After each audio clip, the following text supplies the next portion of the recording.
নমস্কার বন্ধুরা, রিঙ্কুর রান্নাঘরে যে সকল বন্ধুরা প্রতিদিন আমার ভিডিও দেখছেন তাদেরকে তো অসংখ্য অসংখ্য ধন্যবাদ রইল। আর এখানে আজকের আমি নিয়ে চলে এসেছি সাবু। তো এখানে দেখুন সাবু নিয়েছি, আর তার সঙ্গে থাকছে টমেটো, গাজর, ক্যাপসিকাম, আলু আর বিনস। তো এই সবজিটা আমি ভেজে নেব। সবজিগুলো আমি আজকের কি বানাচ্ছি আপনারা শুরু থেকে শেষ পর্যন্ত ভিডিওটি দেখতে থাকুন, আশা করছি ভালো লাগবে। এখানে দেখুন বন্ধুরা, সব সবজি আমি ভেজে নিয়েছি। এখানে ফোড়নে দিলাম গোটা জিরে, একটা শুকনো লঙ্কা আর গ্রেট করে রাখা আদা।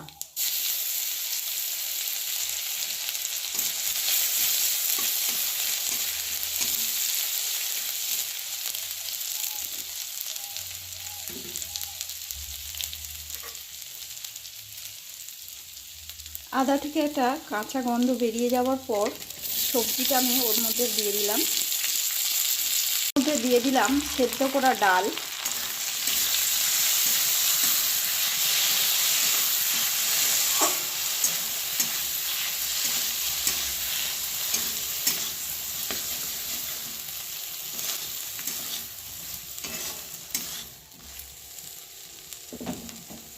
দিয়ে দেব কিছু গুঁড়ো মশলা, চামচ হলুদ গুঁড়ো,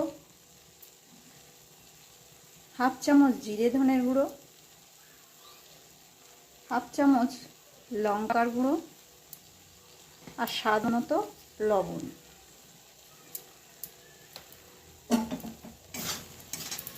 সব কিছু দেওয়ার পর ভালো করে আবার সবজির সঙ্গে ডালের সঙ্গে মিশিয়ে নেব। দিলাম জল। রান্না আমার হয়ে এসছে, সব শেষে দিয়ে দিলাম সাবু।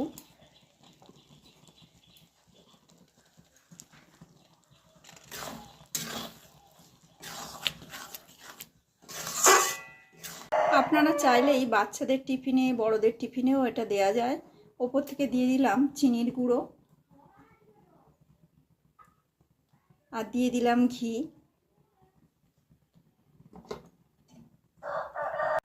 এখানে দেখুন আমার সাবুর খিচুড়ি হয়ে গিয়েছে। তো আপনারা একবার এইভাবে বাড়িতে করে খাবেন।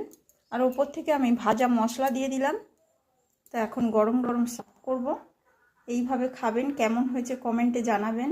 লাইক, শেয়ার, কমেন্ট করবেন। আর একটা তো সাবস্ক্রাইব করছেন বন্ধুরা।